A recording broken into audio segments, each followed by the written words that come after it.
Hello friends, welcome to G study में। Friends, आज हम आप सभी को इस वीडियो के माध्यम से अभी हाल ही में चल रहे 12वीं क्लास के प्री बोर्ड के मैथ सब्जेक्ट के 1 से लेकर 26 तक संपूर्ण क्वेश्चनों को सॉल्व करवाएंगे। फ्रेंड्स, आप लोगों को जैसे कि पता होगा, हमारे यूट्यूब चैनल में अभी तक मैथ सब्जेक्ट से जितने भी रिलेटेड सब्जेक्ट हैं सभी सब्जेक्टों के आंसर शीट अपलोड कर दी गई हैं। तो आप लोग डिस्क्रिप्शन बॉक्स में जाकर या फिर लिंक में जाकर उन्हें देख सकते हैं। ठीक है, चलो वीडियो स्टार्ट करते हैं। सबसे पहले हम सही विकल्प की बात करते हैं कि समुच्चय ए बी में द्विआधारी संख्याओं की संख्या क्या है। तो जैसा आप लोगों को टिक दिख रहा होगा, option number B correct answer है। सेकंड नंबर का option number B 5π/6 right answer है। थर्ड का है कि यदि ए तथा बी समान कोट के सममित अवयव हैं तो ए बी माइनस बी एक विषम समित अवयव है। ऑप्शन नंबर ए जा करेक्ट आंसर। ठीक है, इसी तरह फोर्थ की हम बात करें कि यदि ए एक 3x3 कोट का वर्ग अवयव है तो मॉड ऑफ के ए का मान क्या होगा। तो मॉड ऑफ के ए का मान होगा ऑप्शन नंबर सी के क्यूब मॉड ऑफ ए। ठीक है, 5 नंबर क्वेश्चन की हम बात करें तो x इक्वल टू 0 पर फलन f x equal to mod of x फलन है। जी हाँ दोस्तों, सतत लेकिन अवकलनीय नहीं। कौन सा? सतत लेकिन अवकलनीय फलन नहीं है। ठीक है, नेक्स्ट क्वेश्चन की हम बात करते हैं रिक्त स्थान की, कि रिक्त स्थानों की पूर्ति कीजिए। ठीक है, तो यदि E1 तथा E2 दो स्वतंत्र घटनाएं हैं हों तब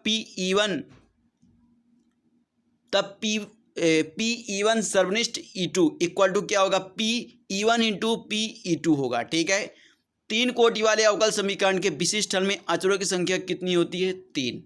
उद्देश्य फलन के अधिकतम तथा न्यूनतम मान को इष्टतम मान कहते हैं। क्या? इष्टतम मान कहते हैं। ठीक है, फोर्थ नंबर की हम बात करें, वृत्त x² + y² इक्वल टू 9 के प्रथम चतुर्थांश का क्षेत्रफल कितना होगा?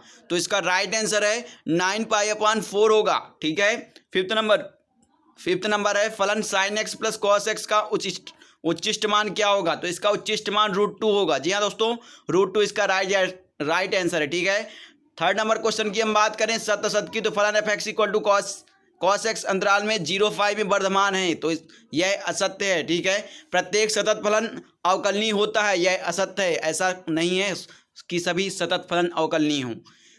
तीसरे नंबर पर है वक्र y इक्वल टू x³ के बिंदु 1 1 पर स्पर्श रेखा का समीकरण y इक्वल टू 3x + 2 होगा। नहीं, 3x + 2 नहीं होगा, अतः यह असत्य है। ठीक है, x⁴1/x का महत्तम मान e⁴1/e होता है। सही है, सत्य आंसर है। चौथा नंबर सत्य है। और पांचवा है y ≤ 0 का ग्राफ द्वितीय व तृतीय चतुर्थांश में होता है, तो यह गलत है। चौथे को छोड़कर बाकी सब गलत है, यानी चौथा सत्य, बाकी सभी असत्य हैं। ठीक है, चौथे नंबर की हम बात करें सही जोड़ की, तो integration of 10x dx equal to होता है log sec x + c। E number इसका राइट होगा। ठीक है, ई नंबर इसका राइट आंसर होगा।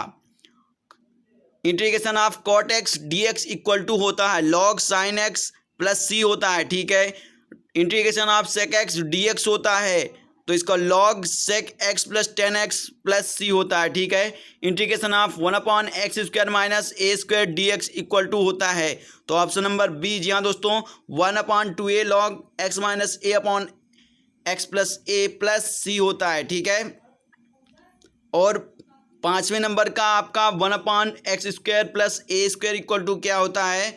1/x² + a² इक्वल टू होता है 1/2a log x + a/x - a + c होता है। ठीक है, नेक्स्ट क्वेश्चन की हम बात करें, एक शब्द में उत्तर देना है आपको। समुच्चय a इक्वल टू 1 2 3 से स्वयं तथा सभी एकैकी फलन की संख्या कितनी होगी? तो इसका राइट आंसर है 6 होगी। ठीक है, सेकंड नंबर की बात है m के किस मान के लिए रेखा y इक्वल टू mx + 1 वक्र y² इक्वल टू 4x की एक स्पर्श रेखा होगी, तो इसका राइट आंसर होगा m इक्वल टू 1 के लिए। ठीक है, थर्ड नंबर है इंटीग्रेशन ऑफ √3 dx/1 + x² का मान कितना होगा? तो π/12 होगा, 12। ठीक है, फोर्थ नंबर क्वेश्चन की हम बात करें, integration of x² e(x⁴2 dx का मान क्या होगा? 1/3 e(x⁵ + c होगा। ठीक है, फिफ्थ नंबर की हम बात करें, यदि पासों का एक जोड़ा उछाला जाता तो प्रत्येक पासे पर समआभाज्य संख्या प्राप्त करने की प्रायिकता कितनी होगी? तो इसकी प्रायिकता 1/36 होगी। ठीक है, अब हम 5 नंबर क्वेश्चन की हम बात करें तो 5 नंबर क्वेश्चन में दिया गया है कि यदि इस प्रकार समान अवयवों की तुलना करने पर 2x minus Y equal to 10 समीकरण फर्स्ट और 3x plus y equal to 5 equal to समीकरण 2 बना लेंगे। ठीक है, फिर समीकरण 1 तथा 2 को जोड़ने पर ये आएगा। फिर समीकरण 1 में x की वैल्यू रखने प्रतिस्थापित करने पर आपका y की वैल्यू आ जाएगी। ठीक है, प्रश्न क्रमांक 6 की हम बात करते हैं। तो हल f x equal to 1/x minus 5 दो बहुबंदी फलनों का भागफल है, अतः फलन f x x does not equal to 5 के प्रत्येक मान के लिए सतत होता है। ठीक है, नेक्स्ट हम बात करते हैं आंसर नंबर 8 की। तो आंसर नंबर 8 में दिया हुआ है sec square x upon cosec square x d x, तो इक्वल टू इसका फार्मूला आप लोगों को पता होगा, sine square x upon cos square x equal to tan square x d x होता है। ठीक है, फिर आता है integration of sec square x minus 1 d x, फिर आता है integration of sec square d x minus d x. ठीक है, तो sec square x d x की वैल्यू होती है 10x, आप लोगों को पता ही होगा sec square x minus d x की वैल्यू कितनी होती है 10x माइनस ये माइनस इसकी x वैल्यू आई और प्लस c अचर राशि आ जाती है। ठीक है, तो इसका right answer 10x minus x plus c हो जाता है। ठीक है, नेक्स्ट हम बात करते हैं आंसर नंबर 9 की। तो मान लीजिए i equal to integration of निम्नतम 0 to 5/2 cos square x d x समीकरण 1 है। तब आपको इसमें आप फार्मूला लगाने के बाद समीकरण 1 तथा 2 बनाएंगे, जिसमें समीकरण 1 तथा 2 दोनों को जोड़ने पर आपके सामने 2i इक्वल टू ये वैल्यू आएगी। ठीक है, 2i इक्वल टू ये वैल्यू आपकी आएगी। फिर उसको निम्न तथा उच्च श्रेणी जो आपकी दी हुई है 0 टू 5/2, तो उसको आपको यहाँ पर एडिट करना है 0 टू 5/2। ठीक है, फिर इसमें x की जगह एक बार 0 रखना है और x की जगह एक बार 5/2 रखना है। तो 2i इक्वल टू 5/2 आता है। फिर तो i इक्वल टू कितना आएगा 5/4। ठीक है, तो इसका राइट आंसर कितना हो गया 5/4। नेक्स्ट हम बात करते हैं आंसर नंबर 10 की। D r d y upon d x equal to 1 plus y square upon 1 plus x square, तो चरों का पृथक्करण करने पर integration of d y upon 1 plus y square equal to क्या आएगा integration of d x upon 1 plus x square. ठीक है, तिरक गुणा कर दिया गया है चरों का पृथक्करण करने पर। ठीक है, तो d x upon 1 plus y square integration का आप लोगों का फॉर्मूला पता होगा, टेन इनवर्स होता है, तो टेन इनवर्स बाई हो गया equal to ten inverse y plus c हो गया। ठीक है, यह समीकरण 1 का व्यापक हल है। फिर हम बात करते हैं समीकरण 1 यहाँ पर जैसे यहाँ पर समीकरण 1 का व्यापक हल होगा। ठीक है, तो ten inverse y equal to ten inverse y plus c, यह आपका राइट आंसर हो गया। समीकरण 11 नंबर की बात करें अथवे की, तो इसमें दिया हुआ है आपको, तो इसको प्रथम पंक्ति के अवयवों को संगत विस्तार करने पर। ठीक है, इसमें आप लोगों को पता होगा इसका फार्मूला होता है कि पहले जो वैल्यू दी होती है ऊपर वाली वैल्यू जो दी रहती है उसका फार्मूला होता है ये वाली लाइन की कि 1 यहाँ पर लग जाता है, फिर माइनस और फिर प्लस होता है ना, तो आप लोगों को इसमें सॉल्व करना पड़ता है। फिर इसका पहले मल्टीप्लाई होता है, फिर प्लस माइनस जो आप लोगों को पता होगा, आप लोग 12th में पढ़ते हैं, तो आप लोगों को इतने जानकारी तो होनी चाहिए, इसको सॉल्व करना तो आना चाहिए। नहीं किए तो आप लोग यही A to Z लिख लेंगे। ठीक है, एक एक क्वेश्चन को यदि हम विस्तार से बताएंगे तो बहुत टाइम लग जाएगा। आंसर नंबर 12 की हम बात करें अथवे का दिया हुआ है x equal to a theta plus sine theta तथा y equal to a 1 minus cos theta, तो थीटा के सापेक्ष अवकलन करने पर d x upon d theta equal to d a upon d theta, theta plus sine theta equal to a 1 plus cos theta. ठीक है, इस तरह आप लोग इसमें भी देख लेंगे, एक एक बात नहीं बताई जाएगी इसमें, आप लोग इसमें जो दिया हुआ है वही आप लोग A to Z लिख लेंगे, कोई भी एरर आंसरों में नहीं है। ठीक है, आंसर नंबर 13 की हम बात करें तो आंसर नंबर ये आपका आंसर नंबर 12 का आंसर है d y upon d x equal to 10 theta by 2।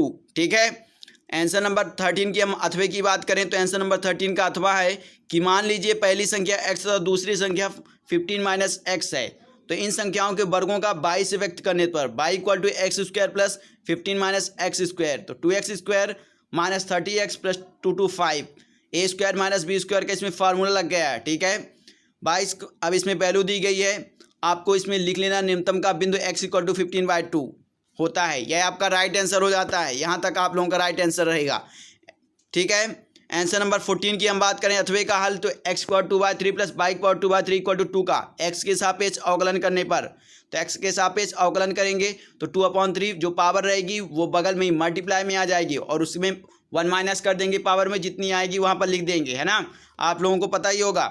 इसीलिए एक एक पर स्पर्श रेखा की प्रवणता दी गई है और तथा एक एक पर अविलंब की प्रवणता कितनी होगी, -1। ठीक है। प्रश्न क्रमांक 15 की हम बात करते हैं। तो आर इक्वल टू वास्तविक संख्याओं का समुच्चय R equal to a b, a is less than equal to b square. तो समतुल्य संबंध के लिए हम जानते हैं कि ये आप लोगों की हिंदी आप लोग पढ़ लीजिएगा और समझ भी लीजिएगा क्या कहाँ पर लिखा हुआ है।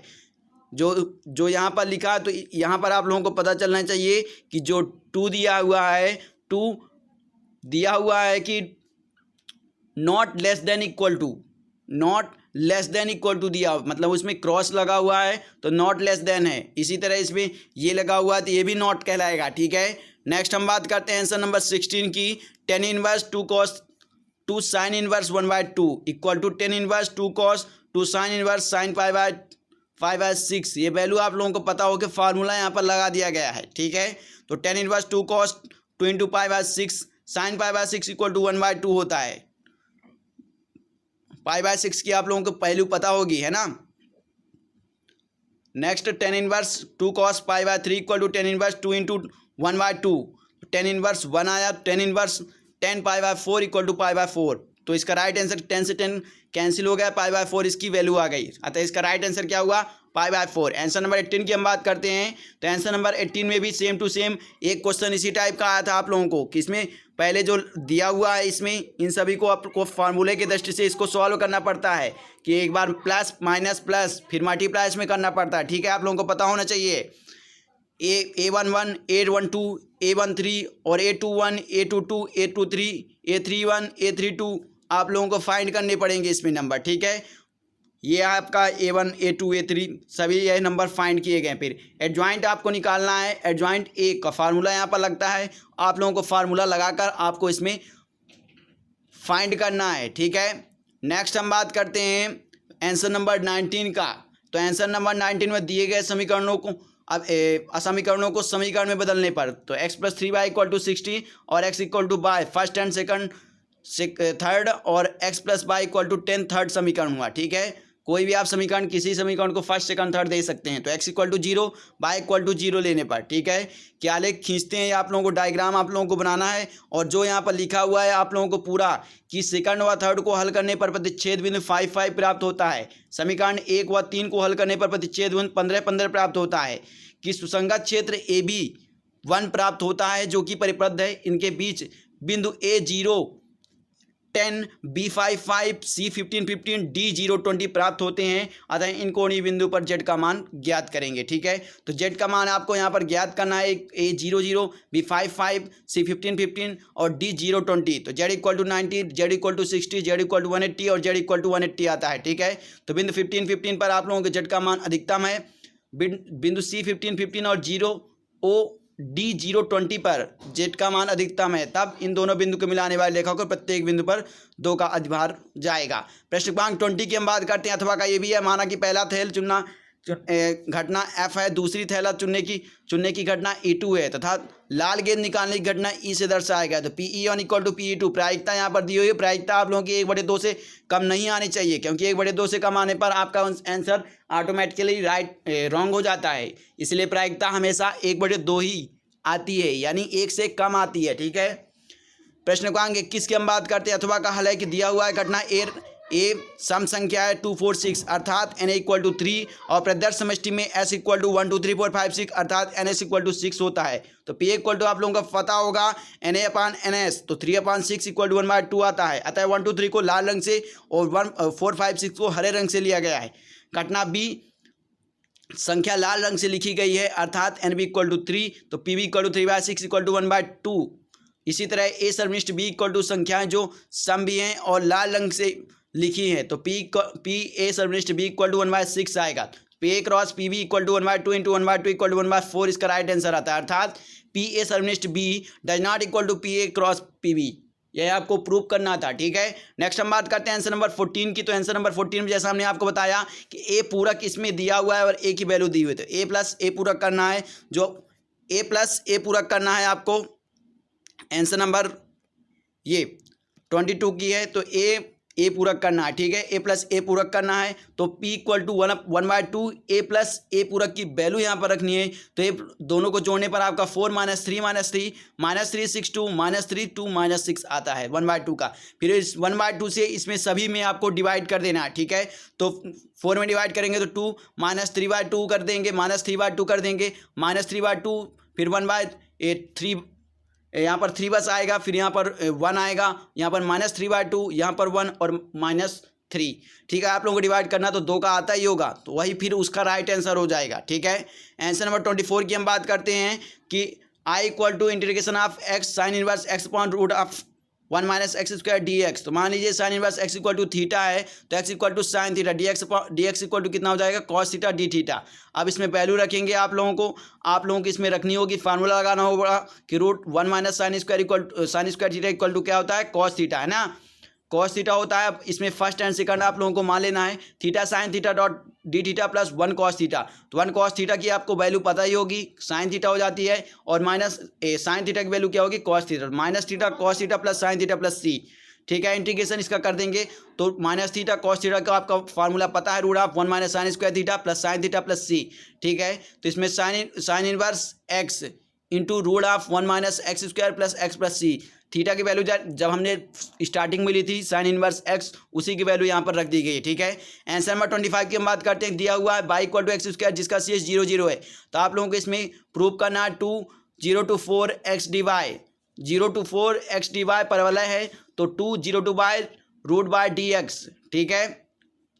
तो परवलय हो तो x equal to root by तथा y इक्वल टू 0 तथा y इक्वल टू 4 से छेद ए ओ बी ए का अभीष्ट छेदफल ज्ञात करना है। तो 2 0 to 4x dy 2 0 to y root by dy 2 × 2/3 y की पावर 3/2 की power whole power 4 equal to 4/3 × 8 equal to 32/3 इसका राइट आंसर आता है, ठीक है। तो फ्रेंड्स यह आपके सभी क्वेश्चन कंप्लीट होते हैं 25 नंबर तक।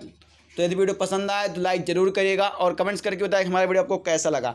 और यदि आप चैनल पर नए हैं तो चैनल को सब्सक्राइब जरूर कर लीजिएगा और बेल आइकन की बटन दबाना मत भूलिएगा, जिससे इसी तरह लेटेस्ट वीडियो आपको मिलते रहें। मिलते हैं नेक्स्ट वीडियो में, तब तक के लिए जय हिंद जय भारत।